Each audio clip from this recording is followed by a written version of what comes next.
Welcome back to another technical deep dive here in the debug zone. Today, we're tackling a big question and breaking it down with insights from other users. Hopefully, this clears up some misconceptions and helps you get the answer you need. So buckle up, stay a little curious, and let's jump right in.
And that's a wrap.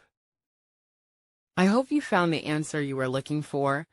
If you did, take a second to hit that subscribe button. It really helps out.